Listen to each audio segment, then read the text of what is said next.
In a world with many similarities to our own, there lies two planets that are both experiencing societal turmoil. One of them, the planet Remus, there lies a town named Hazel that is on the outskirts of one of the busiest cities on the planet. While society is strained with cultural change, in this town, there are beings that no one has seen and struggle not to be found as time goes on.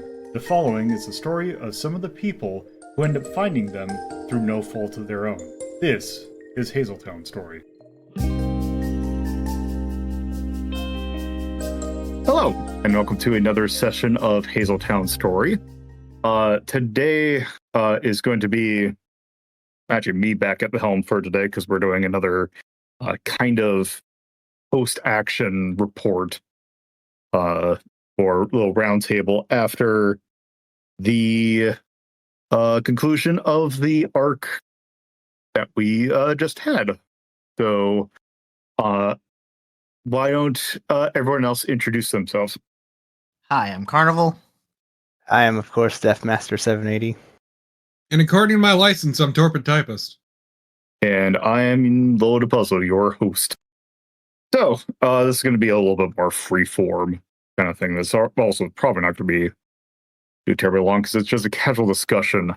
So, just in general, actually, might as well start with... I thought that, especially this one's a little bit interesting because it's the first one that I have GM'd all of these arcs up until now. So this is the first time I actually got a chance to be a player, which actually kind of highlights some things about when you're working as a designer and the GM, you would kind of have to be a player a little bit to kind of see where some of the faults in your system lie. That being said, I don't really have that many, although there were some, especially there was some confusion, I think, during one thing that I want to get down beforehand because it is kind of a big one. But before I get into that specifically, how did others feel about that? Like, actually, how'd you feel about, DMing that one? Pretty well. Would it shock you learned this is my first time doing it? No, I think you actually did a fairly good job of doing it. A lot more. I've kind of learned that especially with this group, to kind of keep it a little bit more free flow and kind of work a little bit on my feet. Which is why I usually, when I make a map, it usually is a little bit more on the fly. Whereas you having your maps kind of a little bit more prepared was actually kind of neat to see. Well, it kind of helps that my campaign was sort of more enclosed in where it was set. Very relatively on rails comparatively. Yeah. That is true. Only so many places you could go on the boat. This is true. But no, how'd you think, did you think that you had all the tools that you needed to do it? Mm-hmm. Okay.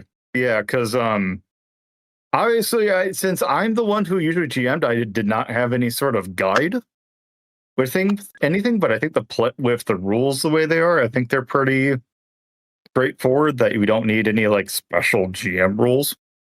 Well, I had the tools and, we'll get around to them, but I made some tools of my own, so. Are you a fucking wizard? Oh. So yeah, I guess with that, I know I have one particular thing that I want to bring up. Did anyone else have any other thing they noticed with the campaign that they kind of wanted to bring to the table?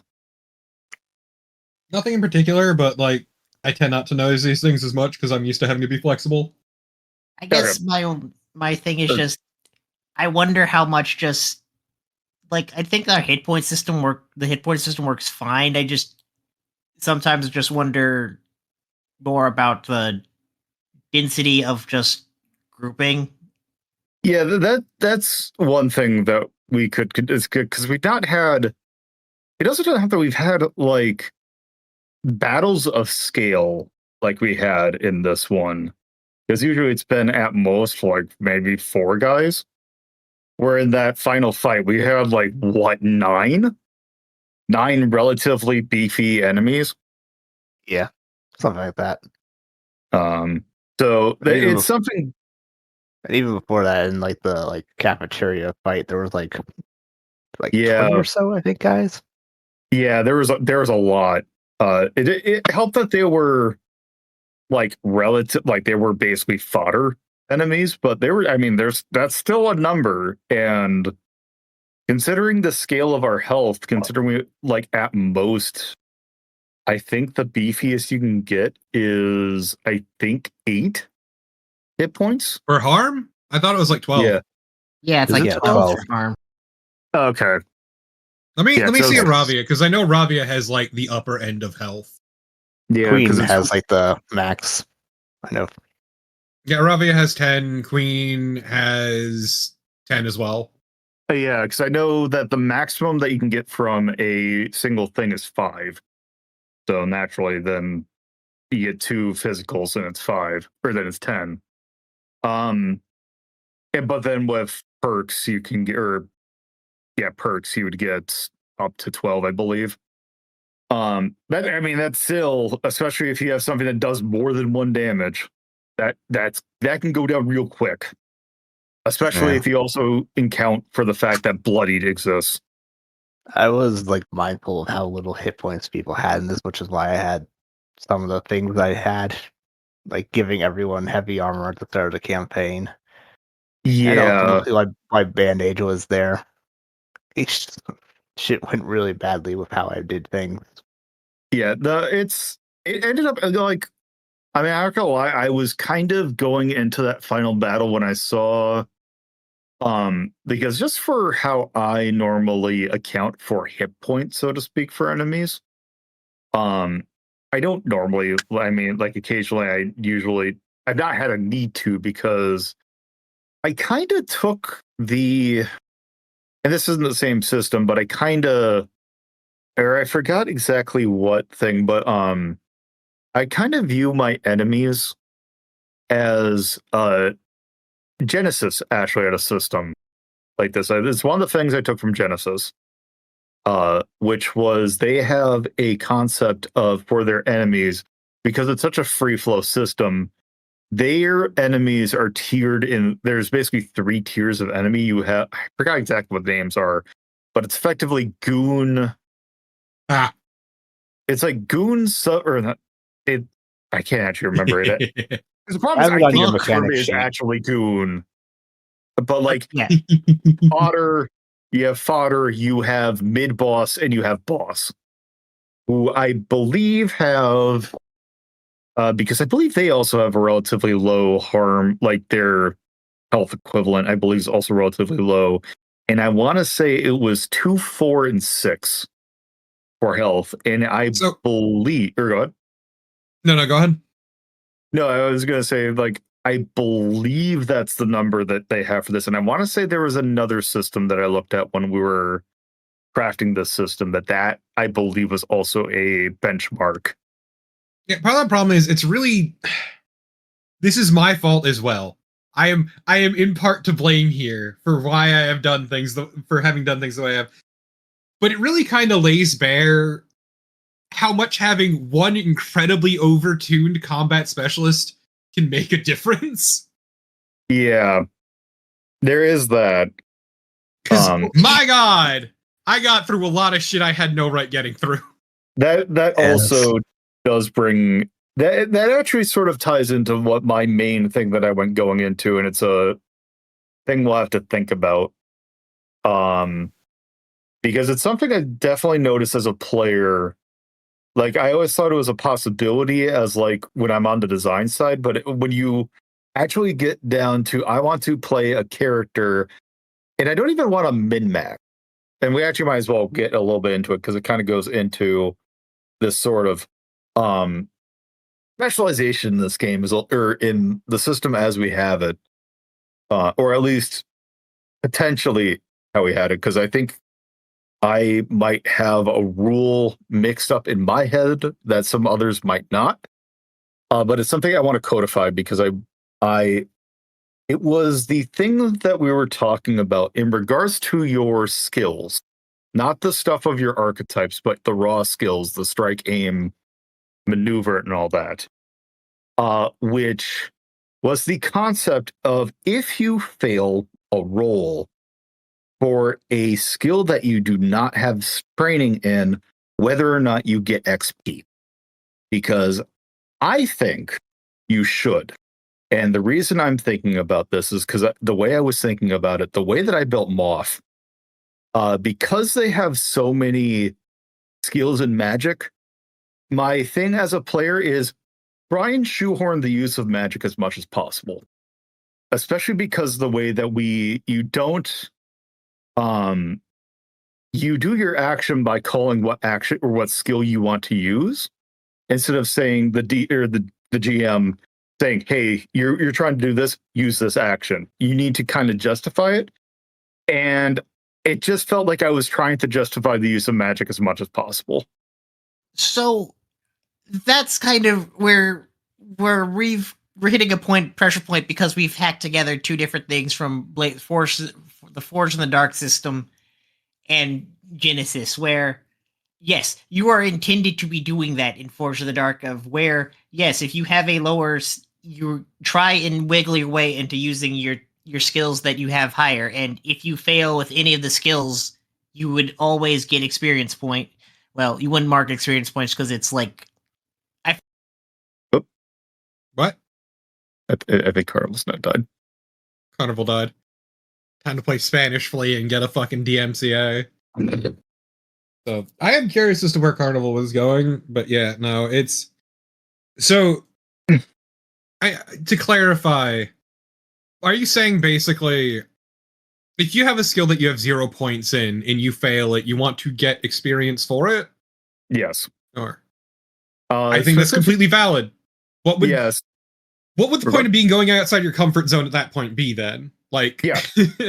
Yeah, that's the thing. That's like the thing is like it felt weird trying to shoehorn everything in the magic skill. Like I had a weapon and I could do it. I'm sorry, this crashed on me. Yeah, we were having a little conversation, but go ahead. What were you thinking about the collision of two different systems? So, Forge in the Dark combat is done not through its own separate system, but through the same clock system that every other role is done. Whereas Genesis has a separate combat rules and thus the hit point system. So we're hitting the pressure point there because we're trying to just mixing two different things that are acting incongruent purposes, because Forge in the Dark combat is the same rolling system that everything else is, where Genesis is a discrete subsystem. So I think you have to pick like more of just nailing down which of the two ways to go. Yeah. And that's kind of the thing that I want to either codify. I don't know if we'll come up with probably not tonight by any means, but it is something we'll probably need to think about going forward, because especially the conversation that we were having on the side, and especially as I was talking about my character, which is I feel like we need more of a way to encourage the use of the skills that you're not focused in. So a reason for me to use, or for Moth to use maneuver, or to require the use of sabotage instead of, or say, for example, like in that fight where at the end, where something that you couldn't have to just smash your way through. So if you have a ton of dice in it, that you would get penalized, or like you just, well, this doesn't make sense for her to do it, but mechanically I can do it. So part of that in Forge in the Dark is just being a bit harder on like your effect. You're being standard, limited, and risky. I mean, standard, limited, and desperate. So if you feel something's a bit more of a stretch, you should be giving the effect have a lower effect on that more explicitly, I think. But usually I try to do that, and I think DM also tried to do that a little bit as well. A bit, yes. But it's not. There's especially when you're GMing, like especially when it comes to, and this is a system that or a problem that I had with. It was the thing with Genesis where it always sucked when someone had a buttload of like say it was like a simple action that you need to roll, like say breaking down a door. You succeed, but you also rolled a bunch of effect die. How at some point you can't really like it's really hard to think of a like mix or like something that's like a mixed success for something that you can't really succeed, especially because like I think a lot of our combat rolls like but we had the case where we would try and hit a enemy that was already wounded, but we'd partially succeed, but it had the same end effect as if we fully succeeded. But Like, that's I just went like you did half damage if you got a partial success for all this. yeah, which usually is how I do it as well. But Okay. actually, we're going. So this is actually a thing that I've kind of just danced around but never actually addressed. What the fuck is position in effect? Oh, okay, I can talk about this. Because I've never understood it the entire time we've done this. Okay. So, Same. you want to go ahead, Lolo, or should I? Sure. You know the game Vagrant Story? Yeah, a little bit. Do you know how do you know how so that game has the risk system where basically the more you kind of stretch yourself, the higher the risk thing goes, and it basically alters your percentages. The thing with the position is basically meant to be that it is basically how much pressure you're under. So like controlled, you're under no pressure. There's no if something gets like something wrong happens, you're usually not like gonna be screwed or anything. No. I understand that, but like from a gameplay perspective, it's never seemed meaningful. I've never quite understood it outside of just explaining the situation. Mechanically, usually what you want to do is that the more risky it is, the more or like the more worse outcome is supposed to be. So like controlled, obviously, if you or go ahead. So my thing is the reason it doesn't make much sense to me from a mechanical standpoint is mostly because from a roleplay perspective, the outcome's the same. Yes. Also, I will say Desperate is the only one that has like, penalties tied to it. There's like nothing really different between controlled and risky. Yeah, it's supposed to be because I want to say that this might be something I might need to rewrite, but if I remember correctly, and Carl will correct me because they're more like familiar with the systems that have that. I believe you only are supposed to take like if you're in a controlled thing and something goes wrong, you don't like take harm from that. You might take stress, but you don't take harm. It's once you get risky is when you actually start to risk damage. I get that. I'm just saying, like, as a system, to me, the player, it doesn't make sense. You as a GM, I'm sure it makes more sense. But me as the player, I don't see the difference because from a role play perspective, it doesn't make an actual meaningful difference. Yeah, it's kind of hard to but you can go ahead, Carnival. I was gonna say that yes, I think that's just one of the problems Force in the Dark has an issue with as a system is that position and effects usually effect usually is like effect means how much of a clock you would fill before depending on which one, usually 1, 2, and 3 being limited, standard, and great effect respectively. But position's always kind of the one that's real nebulous, and I think that's one of the bigger problems with the system. If anything, I would actually be considering one thing that we might do if we want to do a little bit of overhauling, is get rid of that system altogether. Yeah, and I would just have a more flexible modifier system. Like say, okay, you can roll this, but you're going to have lower effect because that's like obviously if you say like okay, your effect's going to, because it's like you're not going to get, or rather, maybe saying a limited effect, saying, well, like, See, for me, or go ahead. I was thinking something akin to advantage and disadvantage, but removing and adding dice from your pool. That could also be the case. Yeah, that is something I would probably, if we did that, that's something I would want to do some testing with, because I could see that, because effectively you're throwing that could swing things real quickly, even on minor changes, like affecting even like one die. That is something that I think would make more sense. Yeah, because it's not a bad idea. It's just something definitely have to test through. No, obviously we'd have to test it, and that's just like me spitballing on the spot. Oh right, yeah, because one of the later books in Blades in the Dark proposed a different resolution system that it's a bit too much to talk for here. I'll post some text from it later for us to go over, but because we've largely stripped the clock system out, so it's not as meaningful, the effect. Yeah. I would be. Go ahead. I was saying that's partially, I think, more to just each person's GMing style, because I think I use clocks a bit more than I imagine Lolo or... No, but then you also still have mixed success, great success, criticals. Yeah. You have enough way of wiggle rooming your way through, because the position more was a set dressing kind of thing. It was just to illustrate, like...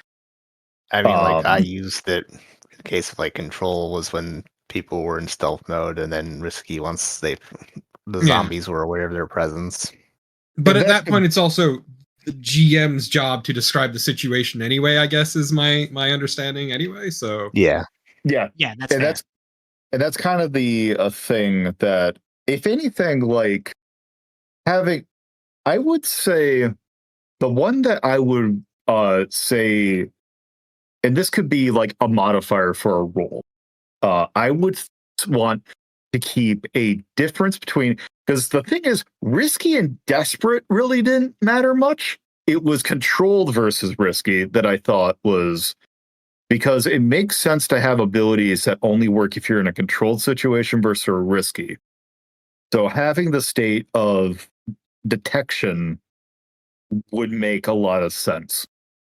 Almost like a thing of, like, if you think of like Payday, where it's different when you're in cover, or like when you're not, like in the part where you're trying to stealth through it, but then once the trip, the go loud goes flipped, then it's a different set of rules. Yeah, it's also just one of those things of the system's always been kind of clunky when it comes to combat. Yeah. But it's the thing of how much combat that we want to do. Yeah, I don't think the combat's bad or anything, but I feel like this system tends to be at its best when it's not combat heavy, but instead used sparingly. Yes. And that's kind of a thing I've walked away with. I enjoyed DM's campaign, don't get me wrong here, but it's the thing I walked away from DM's campaign and all the tests we did of the combat is like, this game is at its best when combat is used sparingly, not completely gone. It's fine if it's in there, but just use sparingly rather than constantly. Because there's so much of this system that is built around just roleplay.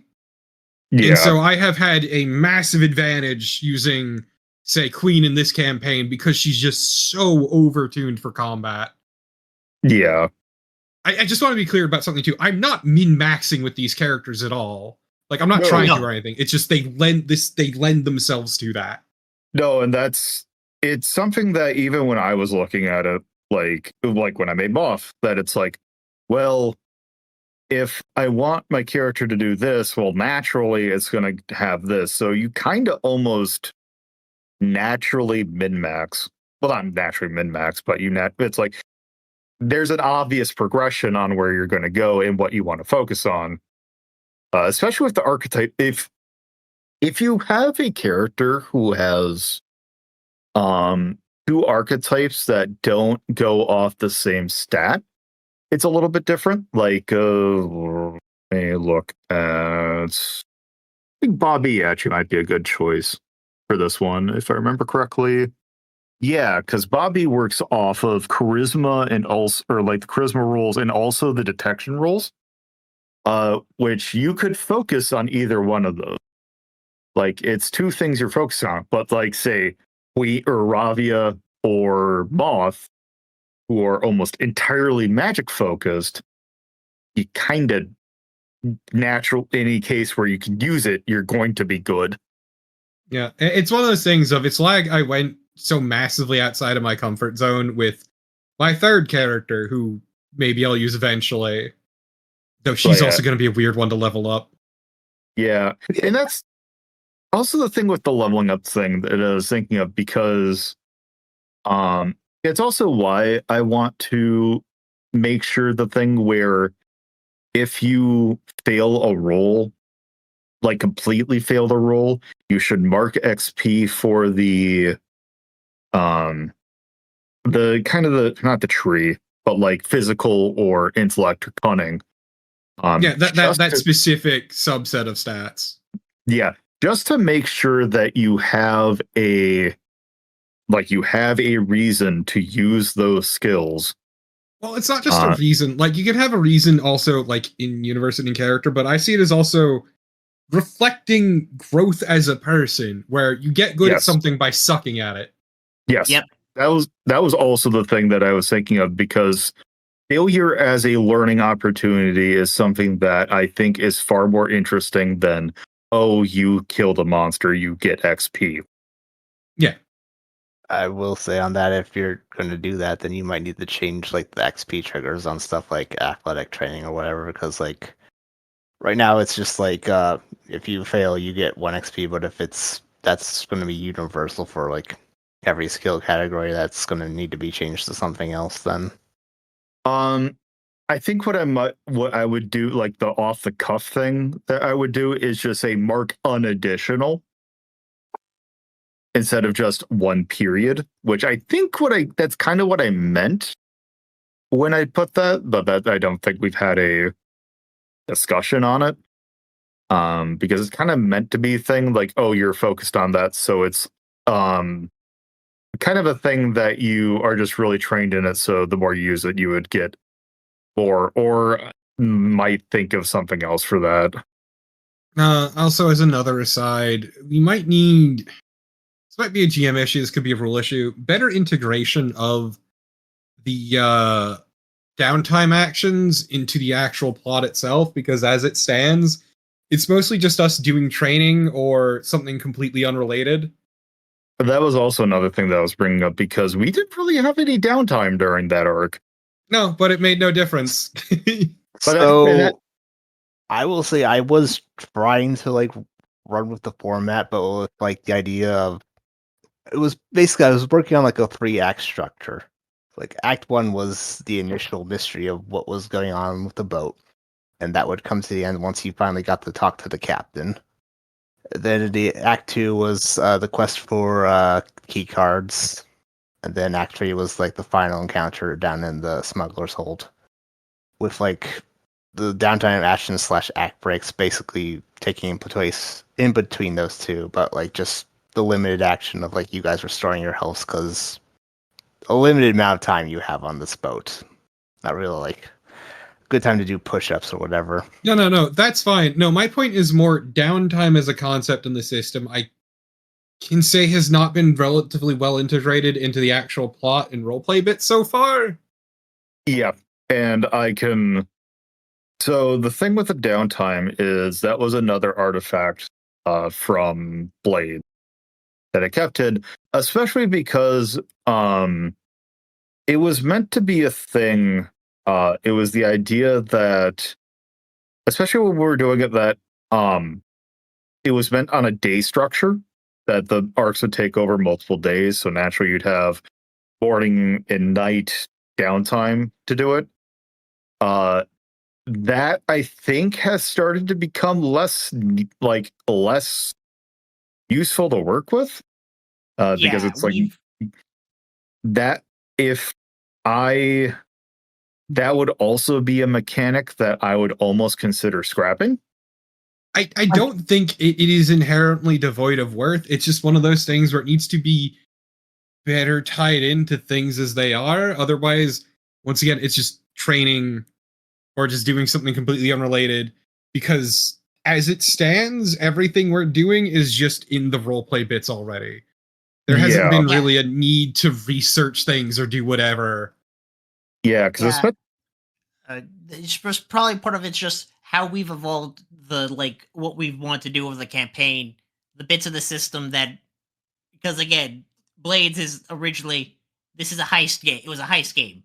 You go in, you do the heist, and then the downtime bits were the recovery and planning for the next heist. And so it's become kind of a bit more occidental from what we've done with the campaign structures as a whole. Yeah. Yeah, because it's just kind of been like, oh, like I've been using downtimes as like, oh, it's like here's an end to, we did a number of streams, or a number of scenes, let's take a break so the characters can recover, and then, oh hey, here's some training so that you can like get a chance to use your stuff. But yeah, I would agree that it's not been super well integrated, just because it's another one of those artifact systems that kind of become less useful, or less, it's become kind of just one of those things that's like, oh, it's here, I guess we should use it, even if it hasn't really fit. It's one of those things of there's just been no incentive to use it, because none of it's been terribly well integrated in the campaigns we've been doing, because we basically just cover everything in the sessions before and after the downtime. Yeah. Like, I've never had a reason to do occult research, because everything we've researched just happens in conversation, basically. Yeah. I could agree with that. That's been weird. Attachweight does bring me to a point that I just look at, because I'm looking at the character sheet. Thinking of just like how many different side action, there's stuff that we barely ever use. Yep. Like devil's bargaining. Let's see. Assist we could probably, I mean, assist makes sense to keep. Flashbacks, we did actually get a use out of that. That one's more just players forgetting it exists. I think that's potentially useful, especially, I don't know. It's one of those things of it has limited use, but I don't think it's a bad. It's just also one of those things players tend to forget. Yeah, or like group actions. Yep. Push yourself gets used fairly well, so I wouldn't touch that. Yeah, my issue with the Devil's Bargain is just there's rarely any reason to go in on it, especially when you have resist rolls. Yeah. Setting up an action also is something that I don't even know if we've ever used. We've done it before, but it was like, it's again none of those real rare. So yeah, I think, I don't know if any of those are like also potential things to put on the chopping block. Yeah, the problem with any real big overhauls like that is we basically need to go back and retool most of the classes, essentially. Yeah, that's the thing. That might be a project, so maybe after, I don't know if we want to take, because I know we're going to be on a little bit of a break, but I think if we're thinking of that, actually, what might be a good idea is we do like a couple more campaigns, especially with I know Carnival's come up with to me about some ideas. DM, you said you had more ideas. Oh yes, I have several. So I think what we'll do, what I think might be a good idea, is just for us to do a couple more, 2 or 3 more, and then we'll take more of an extended break. And in the meantime, I will probably try and work on kind of tuning some stuff, because then we'll have something that we'll have a checklist, and then we can actually like know more of what we want to do, and then we'll come back with the thing and then do some more smaller test scenarios. Because I do think that's a good idea, actually, especially if it's, now that I'm actually in the player, that it's like, yeah, it is a little bit arbitrary sometimes, especially with like positions and all that. And also, we do have cases where people are a bit too overtuned, but not like in a as like just a natural happenstance of how you play. Yeah, I like it's one of those things of like I don't think being hyper specialized is necessarily a bad thing, but it's just one of those things of like one entire system is ultimately chumped by that. Yeah. And so if you lack the role play bits to really complement it, it becomes very apparent.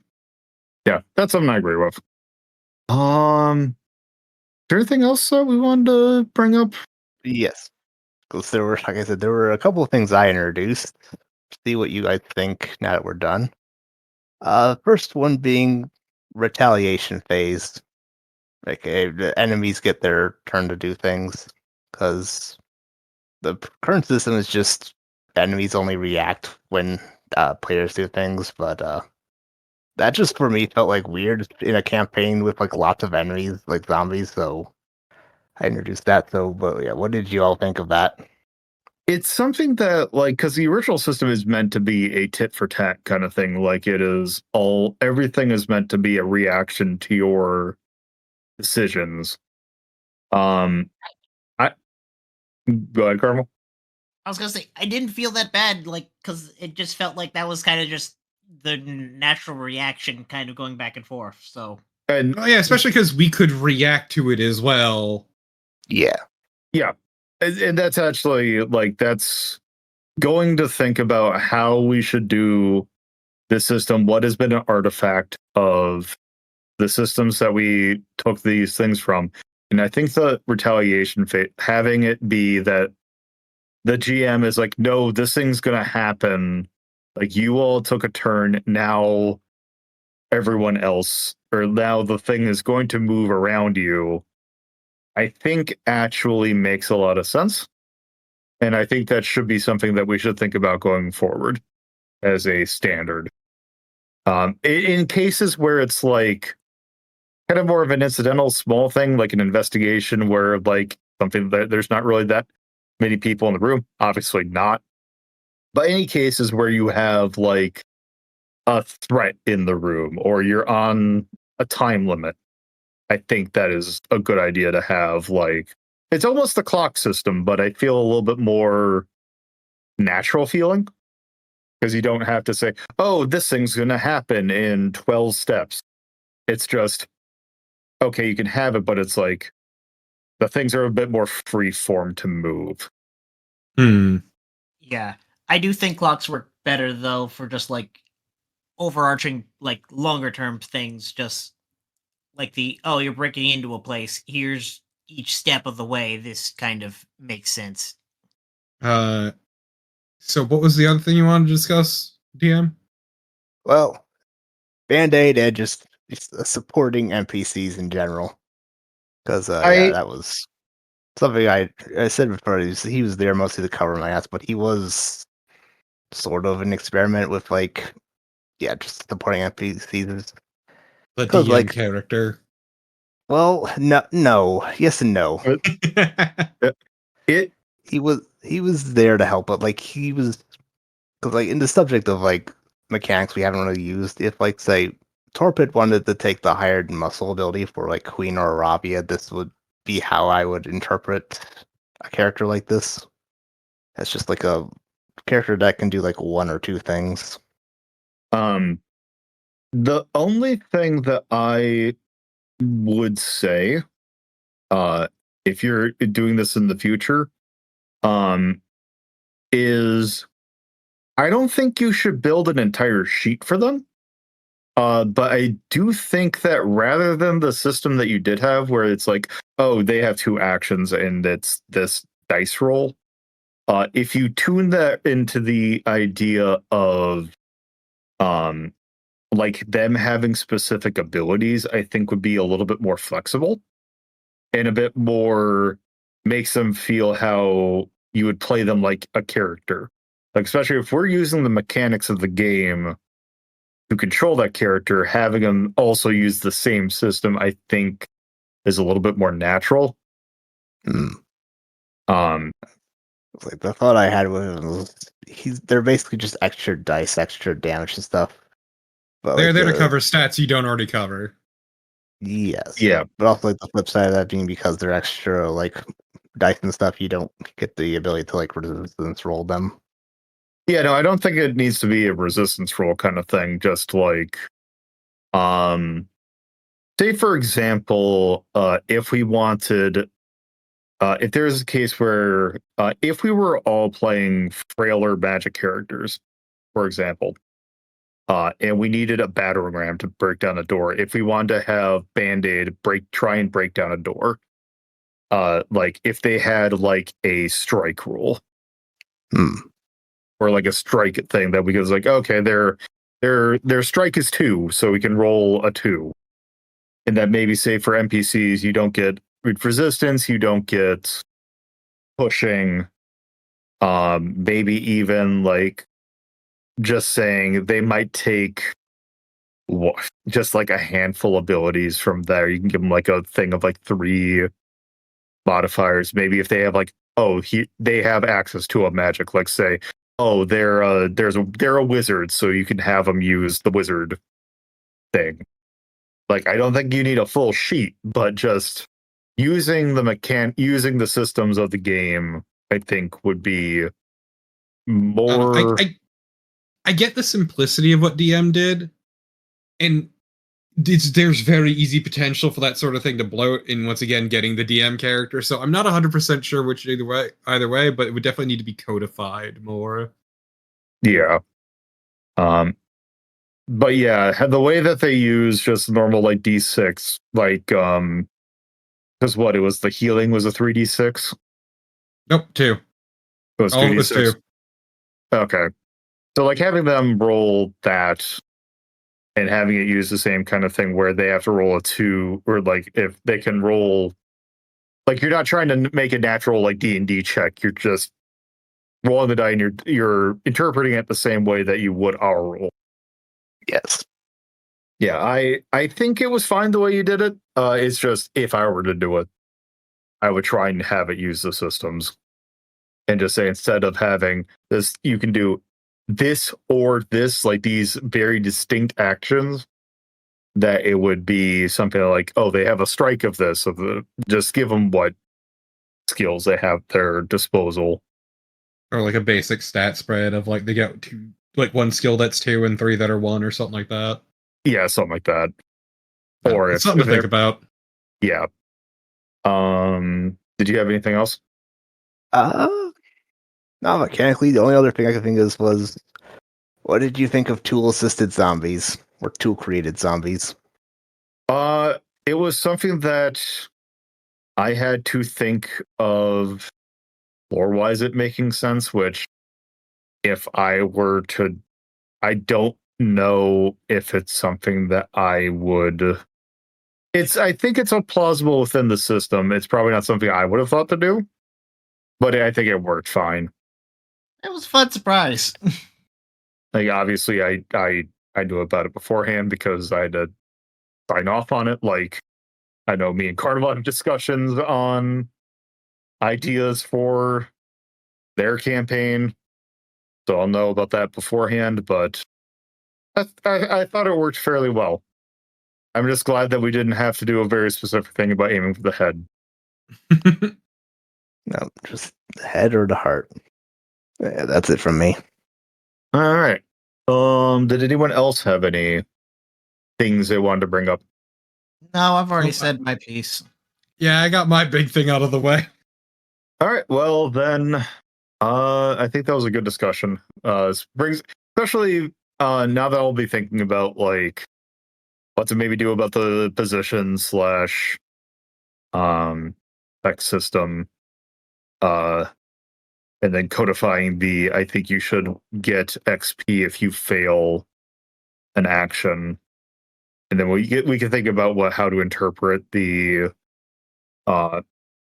training stuff for now. I think if I were to make a knee-jerk move, well, I mean not knee-jerk, but just my initial from the hip thing is in where it says mark 1 XP for this, I think it should be an additional. So like if you have, say, performance, like I have Yuhar's thing up now, because they have performance training. If they were to fail the deceive check, they would get 1 XP for the charisma. Well, they'd get 1 XP for the charisma branch for failing. They would get an additional 1 from the performance training, and then they would mark an XP in the leader for that. Yeah, my thing is mostly just if we were to remove downtime or significantly change it, remove training, it'd be a lot harder to gain skills. And at that point, you might want to just go over experience triggers as a whole. Yeah, that might be maybe we can think of a system of like focusing on like a thing where it's like, I don't know, it's something to think about. We don't have to come up with a solution right now, but it is something that we can have discussions on over thing, or we can test some things out if we want. Yeah. But that I think was the biggest one I wanted to get codified, because that will affect the next couple arcs, whereas the everything else is just stuff to mull over for potential improvement. So, any final thoughts or any final words before we sign off? No. Nope. All right, then I think that's been a productive roundtable. We will be taking a break for a while. We probably actually, I don't know with how much, especially with, well, let's see, the next time we get together would be, that is Thanksgiving break, which I don't know how that's going to work for us. We should probably just say not till next January at earliest, not at this rate. Yeah, because I'm looking at it, because let's see, it's Thanksgiving, it's sometime in December, which that would be too soon anyway. Then it's Christmas and the New Year. So we'll see you in 2026 sometime. So, until then, thank you for listening, and I hope your holidays are good, because actually, I guess technically then that is. Yeah, it will be. That's fun. Anyway, that'll be it. Later. Bye. Bye. Previous episodes of Hazeltown Story can be found at beakindrewind.hazel.town or radio.hazel.town. If you would like to know more about the universe and have an interest in video games, you can watch LoloDePuzlo's Journal, our sister show, that can be found at theater.hazel.town or beakindrewind.hazel.town. If you would like to keep up to date with Lolo, you can follow them at co-host or BlueSky at LoloDePuzlo. There is also a Discord server in which you can potentially catch episodes being recorded live at club.hazel.town. Thank you for listening to Hazeltown Story. I welcome you to come back for more.